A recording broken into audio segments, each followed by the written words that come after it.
I came from the mud. There's dirt on my hands. We can't solve the water crisis without soil being part of the conversation. As we have really leaned into heavy utilization of synthetic fertilizers, it's evolved into, and monocropping, it's evolved into a scenario where you've stripped the life out of your soil.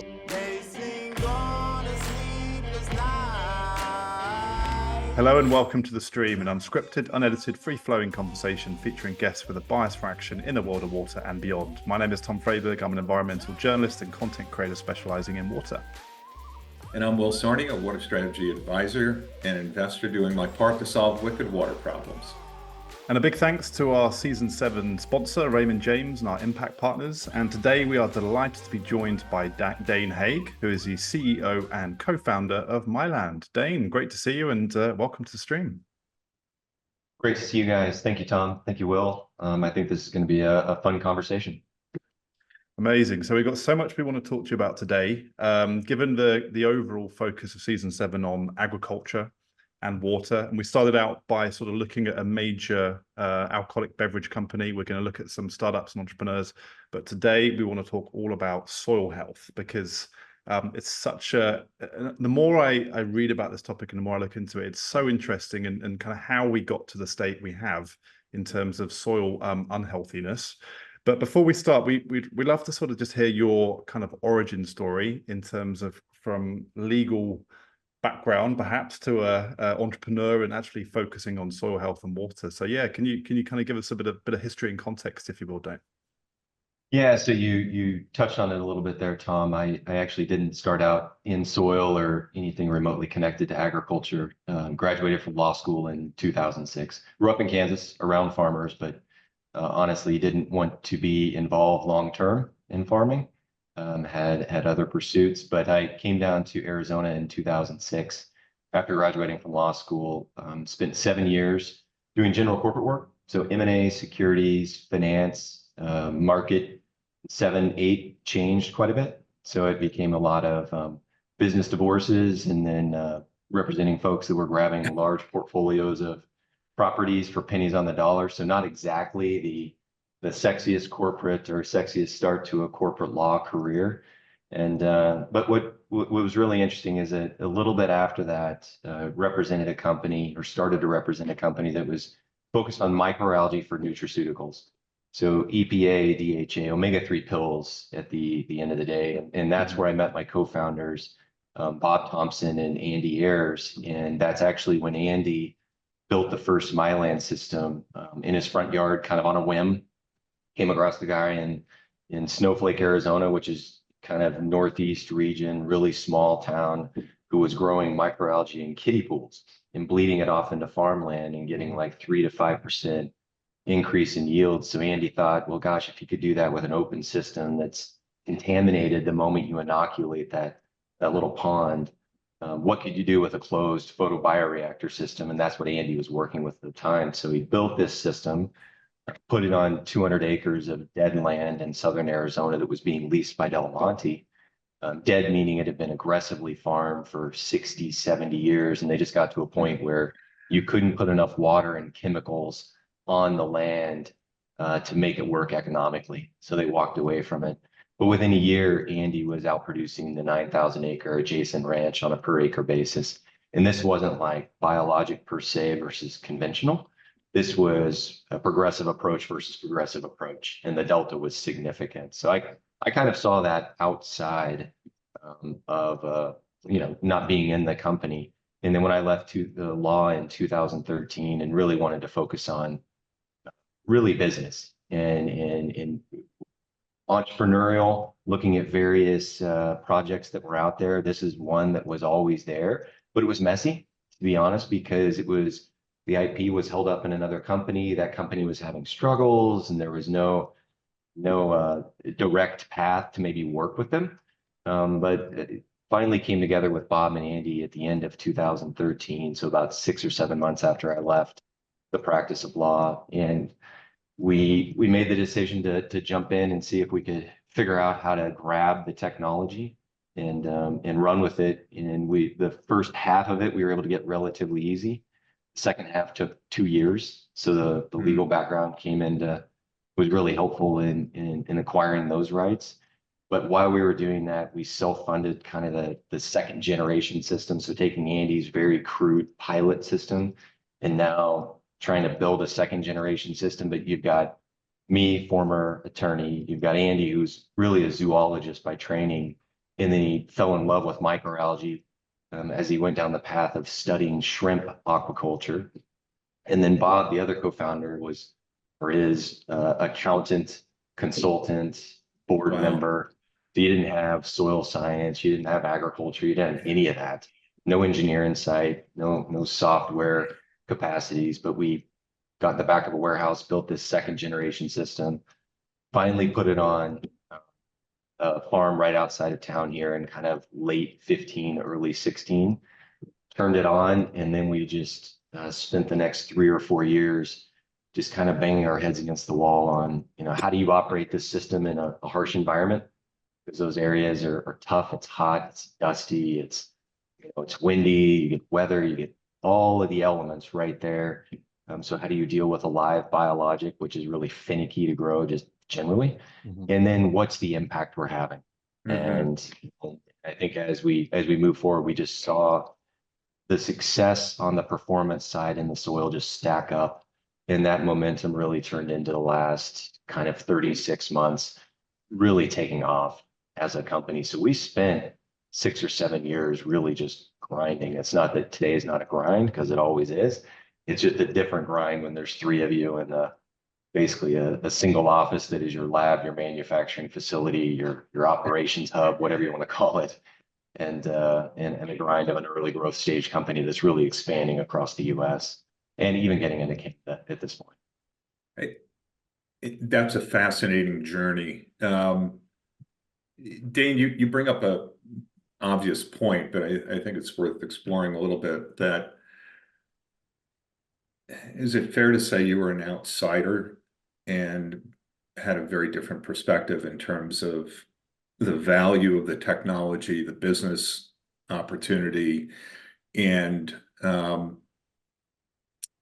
that gave you some advantage in terms of launching the company and thinking about how to acquire the IP and how to scale the business and structure it and so on. And part of the reason I bring this up is that we were on a call this morning with one of our guests for this season, and he said something really interesting. He said it in a fascinating way. He said that outsiders from the world of water will be the ones that solve water challenges. And it just struck me that you're one of those people, and your co-founders are similar, and that just brought whatever you did well to the table and put together a company.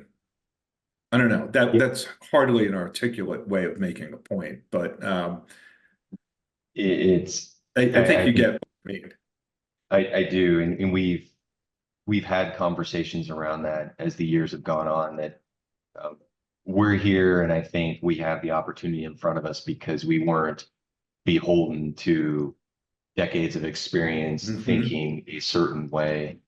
Because when we started the business, everybody looked at it. So we, get into MyLand at a very high level. We have an on-site system that taps into the critical infrastructure, and you're delivering a live native microalgae, meaning that we go to that site, we source microalgae from that soil, we grow that in that system.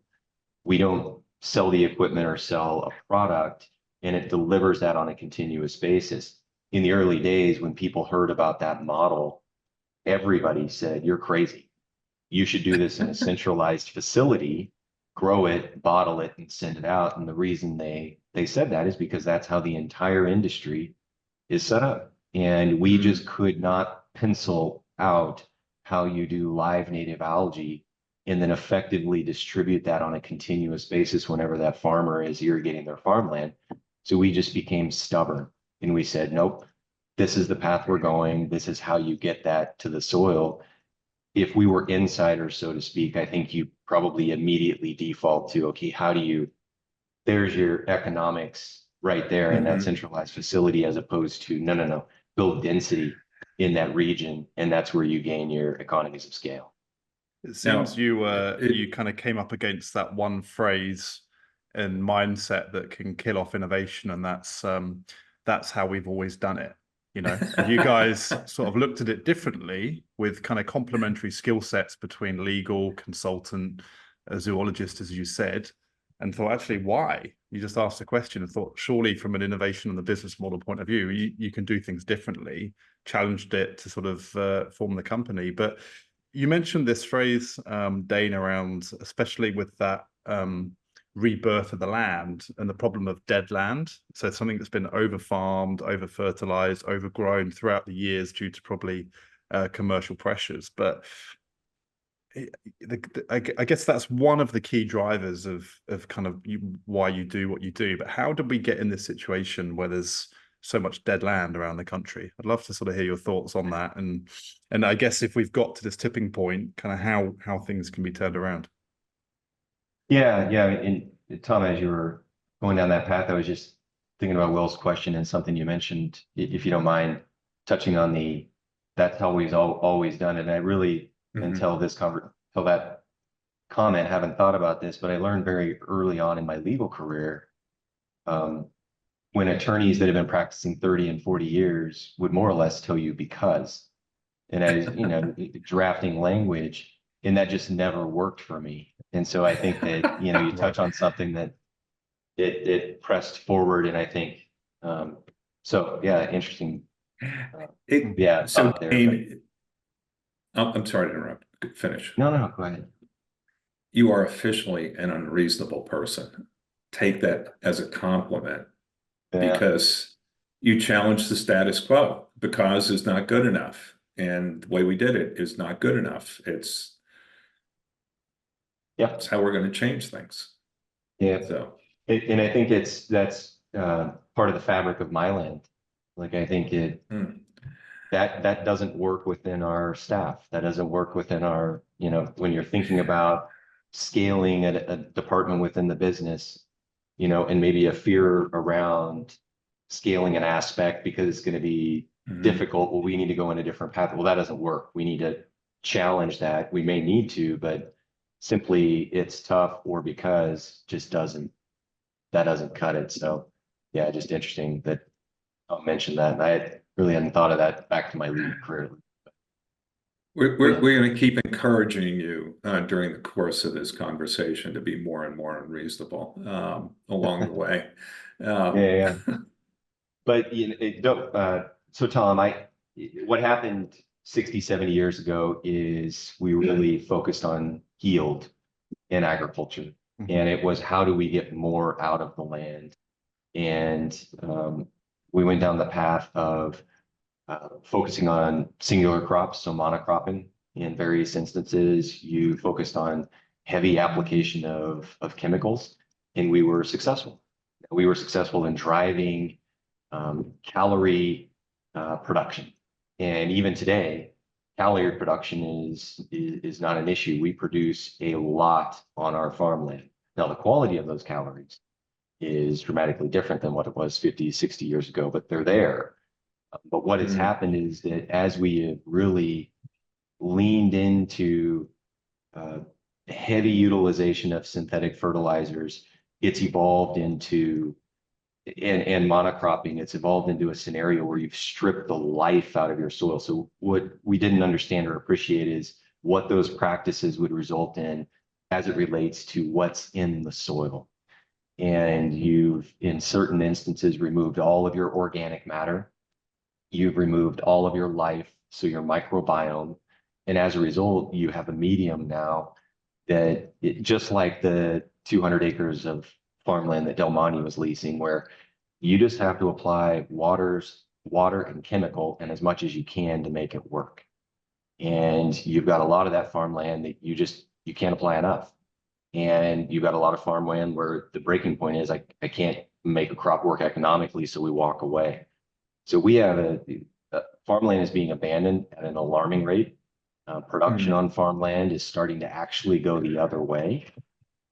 You see areas, and it just speaks to kind of the cycle we're in, where you used to grow a crop for 50 pounds of nitrogen per acre. Now that same crop is 300 pounds per nitrogen, 300 pounds of nitrogen per acre. So in what other industries where do you see kind of a degradation such that your efficiencies are going not just the opposite way, but it's exponentially the opposite way? And then you have an industry that's been built up that feeds that feeds the beast. And so you've got this cycle where you've got big chemical companies, big distribution companies, that it's good for them for more of that to be applied. And they're constantly evolving their tools so that a grower has something else to apply. But then you've got food that is far less nutritious. We're going to have less of it. We're losing land to development. You're losing land because through desertification, which is, in some instances, that's land that just, you can't even farm it anymore. And the definition of that is you won't be able to farm that land again.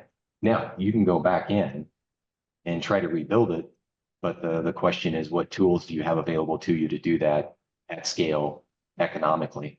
And so you've got a real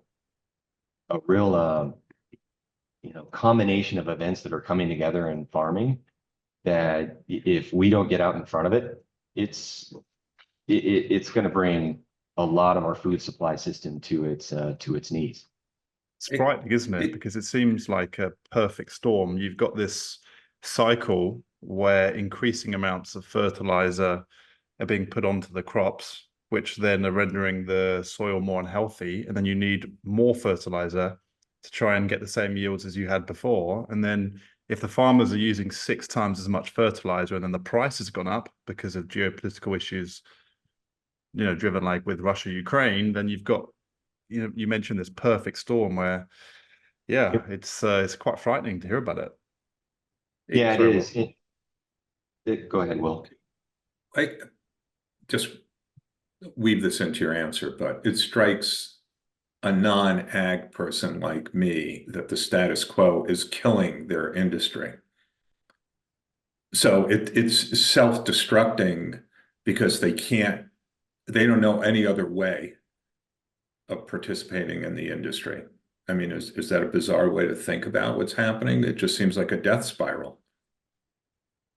It is. And I think farmers understand that. I mean, nobody knows their land better than they do. They just don't know how to attack it effectively and protect their livelihood.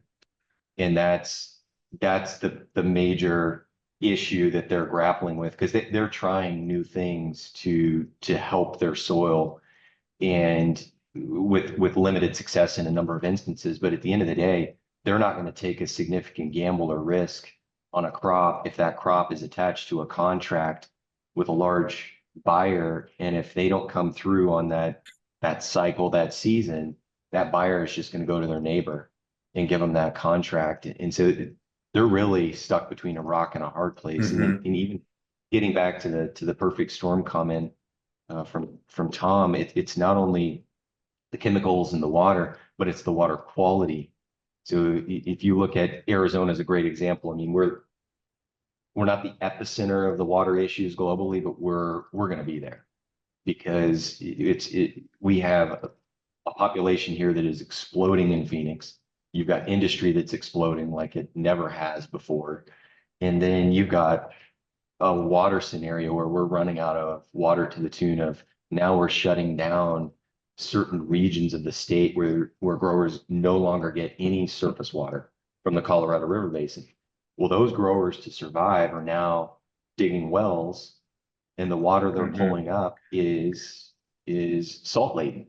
It's heavy salt content. I talked to a grower 3 weeks ago, and forage, and they do it for their dairy, and they are applying 7 acre-feet of water per acre per year. They had an independent, very high TDS, very high salt content in that water. They went to a third-party lab to analyze, how much extra are we applying because of the salt content of the water? Because what you do, this is where it gets just bizarro land, you have a high salt content in your water, you apply more because you have to flush it. You have to flush that Right. environment, and then you apply more chemicals to break it down. And that lab said they're applying 60% more than would be necessary for that crop because of the salt content of the water. That is going to happen everywhere in the Southwest as our surface water continues to shrink and people go below ground for their water source. What has to change? I mean, again, it's obvious, but I mean, in your mind, it's less about the technology and more about practices. So how do you scale your business? And, you know, I assume you're getting a lot of pushback from the installed base, the status quo, challenging your business model and your new way of thinking about soil health as opposed to just focused on yield. Yeah. So you were asking the question, what has to change? We can't solve the water crisis without soil being part of the conversation. You just can't. And that's because agriculture uses so much of our water. And you can change infrastructure in some instances, like irrigation systems. In some instances, that just doesn't work for a grower because of what they grow and what their practices are like. In some instances, that can move the needle, but you're still delivering that water to an environment where it can efficiently absorb, hold, and use the water in combination with the plant that is growing there.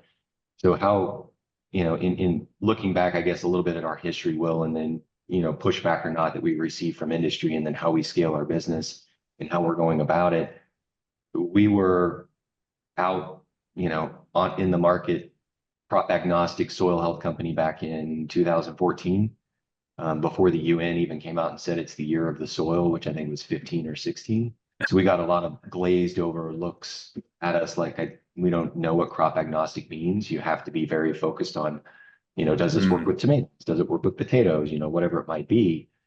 And I would say for 5 or 6 years, we really ran into wall after wall, not with industry, but just with the mindset of the growers that has been developed over decades of working with the industry and how you go about solving particular problems. What's happened though in the last 2 or 3 years is you have significant tailwinds around regenerative agriculture, soil health, those topics of conversation that have really changed the narrative for us to the tune where we've got growers, particularly in California, that have soil health as a line item in their budget now. And that was never there, even 4 years ago, 5 years ago. So the buzz around regen ag is helping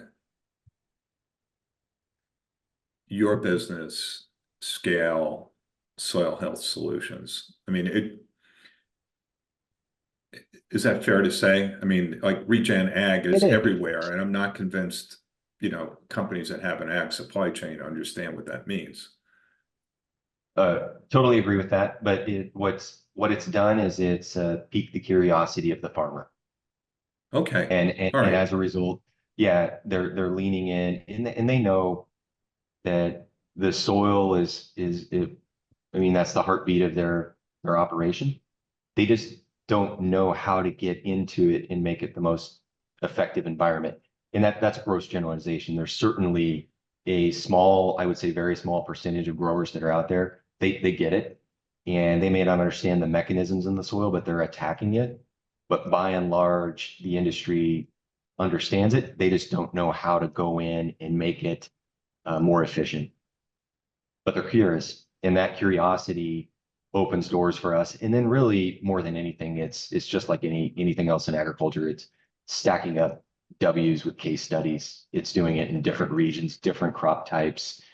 And then, the proof is in the pudding. And then the more you have that momentum, the easier it is for us to really enter the market and expand effectively. And so we've done a good job of getting really high quality champions in key regions for us that we're focused on targeting over the next 3 to 5 years. and we're proving out on farm, and we're doing it in a way that growers haven't seen before. And so that builds the momentum around MyLand and what we're doing. So far, we haven't received significant pushback from industry. And I think part of it is they're leaning into soil health too. I mean, I was at a conference a little over, maybe a year and a half ago now, and it was in North Carolina, in Nutrien, who is a monster player in agriculture, was presenting at the end of the day. And what they were really doing is breaking down the various aspects of plant and soil and how they're thinking about the market from a market size perspective. And they had 8 or 9 different things that they said they were going to focus on, and they were all big numbers. And they said, despite all of this, and they went to the next slide, we think the next 10 years in agriculture is all about soil health. So this is where we're really going to focus. And it's not isolated to them. So you have folks like that getting into biologics. How do they attack the market effectively? But it is soil health, not so much regen ag, but more the result of regen ag, which is a healthy, vibrant soil ecosystem. You mentioned there about sort of the increasing curiosity of farmers, certainly to understand and to find out more about soil health. It's their livelihoods. Obviously, they can visibly see the impact on the yields. How big a part do you think the whole data piece of this comes in terms of like the democratization of sensors, the ability to sort of do on-site samples to get a better reading and picture of soil health quality? Because I guess once there's been the reading and the data to back it up, then people will be more likely to sort of, okay, well, we need to take an action to change things, and then kind of perhaps change past behaviors as well. Yeah, so data on farm it's a fascinating topic, because the technology that's going on farm now is really it's really cool stuff. You've got robotics now, you've got your drone technology, you've got Cessna planes flying over fields and mapping out the color of your crop. But for the last 15 years, farmers have been inundated with data, and a lot of it is how do you respond to that? Like these individuals are extremely sophisticated, but they're also no BS. It's like, okay, I have a sheet here with data. What do I do with this information? And so they're even to the point where it is very skeptical around the data, unless you're going to give me some action items. Like, I want to be able to take this and move in a specific direction. What's tough for us, and I guess first of all, data for us, it's all about yield and yield quality in year one. It's grower ROI. That's the only thing that matters. So we can show them all the soil health metrics in the world, but if it's not moving the needle on their bottom line, we're wasting their time. So we really try to focus on that in year one, prove out. And then as we move forward, then we can start to look at fertilizer reduction, soil amendment reduction, maybe even pulling back on tillage because the tilth of the soil is getting better, water reductions, and then some of the ecosystem services that are tangential to what we do, and getting into water, carbon, biodiversity, things like that. But that's a medium to longer term conversation with the grower.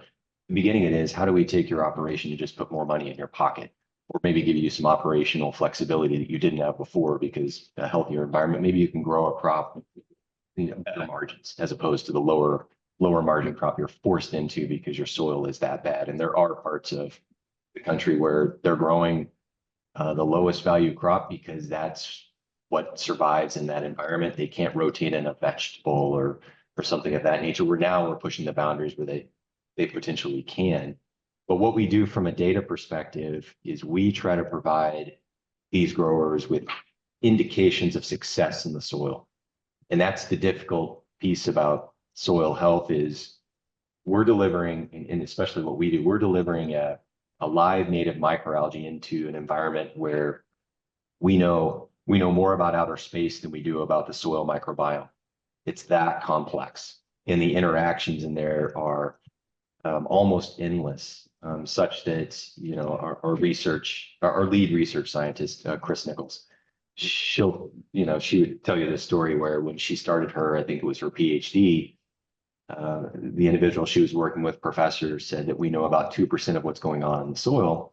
By the time she was done with her PhD, it was, well, we probably know less than 2% now, because each thing that you learn about the soil It's crazy, ecosystem, right? Yeah. you realize that we know less than we thought, even though we now have this new learning that popped out. I mean, it's stuff that as recently as 6 months ago, the idea that bacteria might be able to transport certain components in the soil ecosystem 100 feet underground in 24 hours. I mean, they're starting to see those interactions when most people believe the soil microbiome takes forever to build and then it just doesn't move. And now there's these interactions that are going across, maybe long distances in a very short period of time. So if that is true, if that proves out, well, now we know far less than we thought we did. We're delivering microalgae into that environment. And then we're seeing this yield over here that's increasing, and they have the ability to pull back on inputs, all that good stuff. But it is a massive black box. And for us to sit down and say, this is exactly what the microalgae is doing, it would be disingenuous. So what we need to do is we need to find out what are the things that really matter to the grower. What matters to the grower is that, that they're starting to build up maybe nutrient availability in the crop. So they have nitrogen that's there, phosphorus that's there. Now they can pull back on the utilization of those inputs. Some farmers on aggregation, they understand if I'm building up my aggregation, I've got an environment that can hold the inputs a lot more efficiently. Respiration, the breathability of the soil, so oxygen going in and out of that environment more effectively, much like your body. Some growers understand that. But then it really gets into the crop quality. So tissue analysis, looking at the consistency of the crop. It really is more about what's going on above ground than below ground. And so what we do is we provide that data. We try to provide that story so it's meaningful to them. They can connect the dots as best they can. And then in the background, we continue to look at all the different data points so that we can start to establish trends, maybe see something that's there that is a value add to the grower longer term that wouldn't be a good conversation or wouldn't be an efficient conversation today.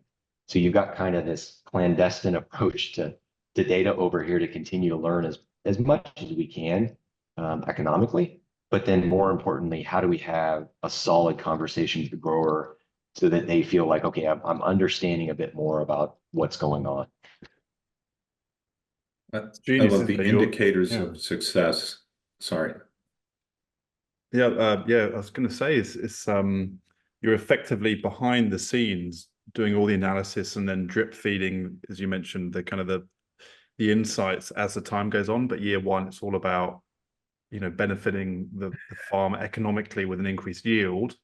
But there's so much more that can be given. But at the start, you don't want to sort of overwhelm if there's been so much data already. But yeah, that 2% is quite frightening. It's a case of the more you know, the more you realize you don't know, right? So when it comes to soil health and our understanding of it, fascinating. You mentioned there about monocrops. So there's quite I don't know if you've heard of this documentary in the UK called Clarkson's Farm, which is basically a former BBC kind of presenter from Top Gear, Jeremy Clarkson, and he's done a 3-series documentary on farming. And the idea was to try and, because you don't really tend to hear about the day-to-day struggles of farmers. So the idea of this it's been glamorized for TV, but it's to kind of put a film crew on his farm for a year. And there was an interesting case of regen agriculture where they co-planted wheat and beans to look at the impact compared to a field where there were traditional chemicals and fertilizers applied. It was super interesting because it's saying actually that would go against all common thinking of farming where you would monocrop, but actually by co-planting these two crops, the beans can attract the nitrogen from the atmosphere, which then enrich the soil, but then you separate them after the point of harvest. But it was a kind of a one-off case study that was trying to democratize this idea of regenerative agriculture for a smallholder farmer. But yeah, when you mentioned kind of mono farming, that's, I guess, typically been the way to do things. But to evolve, we need to completely rethink how we farm effectively. We do. And it's interesting. That's a second time in the last I think week I've heard of the Clarkson Farm. Have you Uh, have you managed to watch documentary. it yet, Dane? Any episodes? I haven't. There's another one, and I think the name is Biggest Little Farm, Okay. and it's a couple in California that bought maybe 70 or 80 acres, and it's a Netflix documentary, I think, as well. It's a good one. It highlights the biodiversity, which is what you're speaking to. They went extreme in their biodiversity, but it also highlights to do holistic regenerative agriculture. So the traditional, you've got diverse crops, you've got crop rotations, you've got no-till, but then you introduce wildlife, create that biodiversity above ground, which it sounds like the Clarkson Farm, they're doing at a more limited, maybe more scalable approach potentially, as opposed to the Biggest Little Farm. But it's an interesting dynamic in what you introduce. You now have to introduce more to create that balance. It's not easy, and it really highlights how tough it is to scale traditional regenerative agriculture, even though it is effective. But yeah, what you're speaking to there is it's biodiversity, and it's the biodiversity below ground that's developing. And so the question is, how do we get that? Like, how do we drive the nutrients we need for the crop into the soil? How do we, prevent those nutrients from being bound up almost immediately when they're delivered? So like phosphorus in produce production here, there are growers applying 500 pounds per acre because they're hoping to get 80 to 100 pounds into the root system. And it means 80% of what they're applying is either bound up or just lost. It's just lost, yeah. And that's because of that environment. And it's not only the biodiversity of the environment, but it's also, being able to break down everything that's been bound up over time.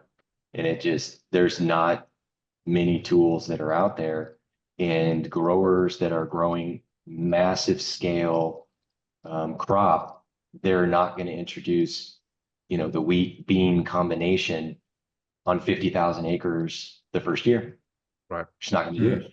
There's just too much locked into that, and it's their livelihood.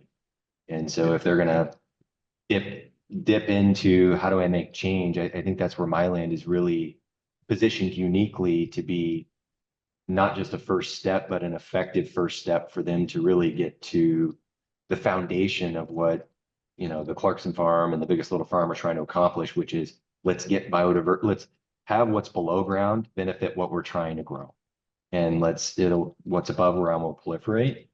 And what I love is the idea of potentially being able to interact with different practices as we move forward, where a grower says, okay, well, we have MyLand, this is building. What if we did a little more crop diversity? What if we did, a cover crop? What if we introduce some of these things that might be able to work synergistically with MyLand? And I think we'll just emphasize whatever they're doing. We're working with maybe one or two growers now that have regenerative practices already built in. For the most part, it's very industrial ag approach. I think as we move forward, we'll maybe be in a position to have conversations around it. We're never going to sit down with the grower and tell them this is what you should do. That's not our job. But we could maybe introduce, okay, let's take a look at this other practice and see how these work synergistically together. And I think that's an exciting part of our future that we really haven't even tapped into yet. Very, very cool. Yeah. Yeah, you're right. I mean, I guess it's one thing, a kind of smallholder farmer who's a multi-millionaire TV presenter experimenting on a single field, but when you compare it to an industrial company with tens of thousands of acres, it's kind of it's not a apples and apples comparison. So Dane, talk to us just to kind of conclude, where do you see things going in the next couple of years in terms of the business and scaling and kind of team and really the impacts you guys are hoping to have? Yeah. And just to jump back real quick, the comparison to the 10,000 acre farm, it obviously a different setup there, but even that small holder farmer. So if you've got an individual that has, I don't know how big Clarkson Farm is, 50 acres, the other grower who has 50 acres, That's literally their livelihood. Right. The 10,000 acres, 20,000 acres, they've probably got, they can de-risk things a little bit differently. They've got some maneuverability. It's probably a massive operation. Whereas that individual has 50 or 100, if they go down that path, they're betting everything. They're betting their home, they're betting their kids' future, they're betting that land, and they want that land to stay in their farm for generations. So you're talking about big, big decisions. It's almost like me starting my land every year, just starting over and just, you Wow. know, giving it a whirl. That's what they're faced with.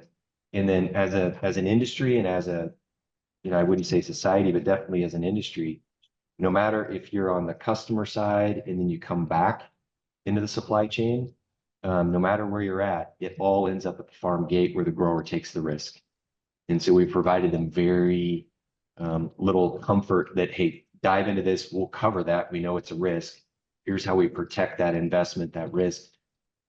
There's just not any, I shouldn't say any, there's not too many tools for growers to really go in that direction. But Tom, to get to your question, I think the next 12 to 24 months is really exciting for MyLand. We've really gained a nice presence in key markets for us. So we're in 7 different states now in the US, we're in Canada. We've been on farm long enough that really the proverbial hockey stick, I think, is right in front of us, because we're working with operations that have tens of thousands of acres under management. And now they're seeing success stack up year over year. And we believe back into this year, and especially back into 25, you're going to see those operations go from, okay, we're covering 200 acres. Now let's get on 10,000, 20,000, 30,000 acres as we move forward. And we've got a customer base of 80 to 85 growers that collectively hold around 750,000 acres in the regions where we are focused. And what I love about MyLand, and this is really just not MyLand, it's anybody who's pursuing soil health. When you have a true impact on that farm, you're not just hitting 1 or 2 components of the P&L, you're hitting 8 or 9. Like, you can really move the needle for these folks, such that, you know, what we can charge and the margin that we can get per acre is dramatically different than your input providers that are really volume plays and looking at how many millions of acres can we grab here, to the tune of it. You know, if we get a third of that 750,000 acres, we're probably equivalent, you know, from a bottom line perspective, to another input company that might be doing 5 to 10 million acres. And so theoretically, we could focus on our current customer base, expand within that base, and be in a very, very good position. Obviously, there'll be churn, add new sales, never going to stop, you know, the selling activity, but it highlights the value in soil health. So I think what you'll see from MyLand is we're gonna be incredibly focused on providing the best service we possibly can. This is all about the service we provide to those growers. Continue to stack up case studies and W's and performance, learn as much as we can about the soil dynamics moving forward, continue to connect those dots for growers, but then we'll be opportunistic. The inbound that we receive globally, and I don't say that lightly, it's really significant. It's because soil health, it's not isolated to Western agriculture. It's not isolated to Southeast, you know, the areas in Canada where it's global. It doesn't matter if you're talking to a grower in the Midwest or if you're talking to a grower in Arizona.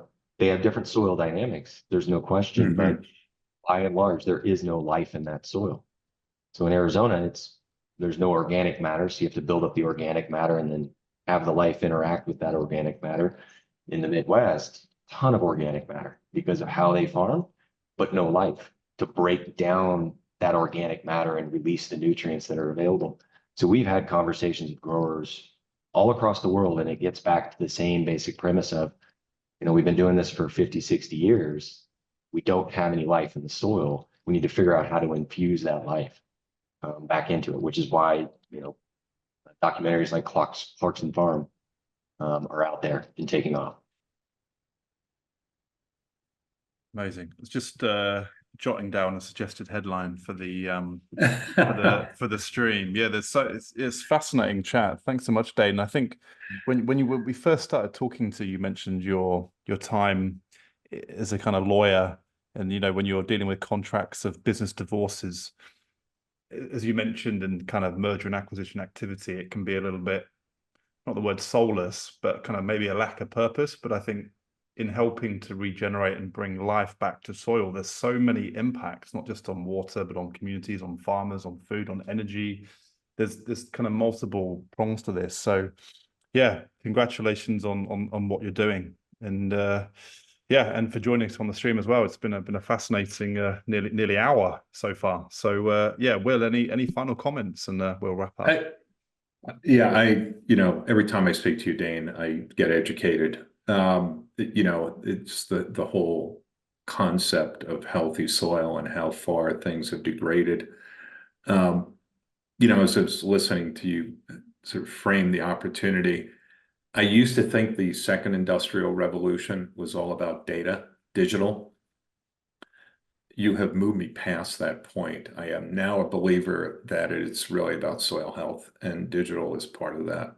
So flipping it around and really valuing, really the core component of food production and livelihood. And I'm glad you brought that into the equation. It's really about people that are taking a risk every year. So Yeah, thank you. Yeah, thank you.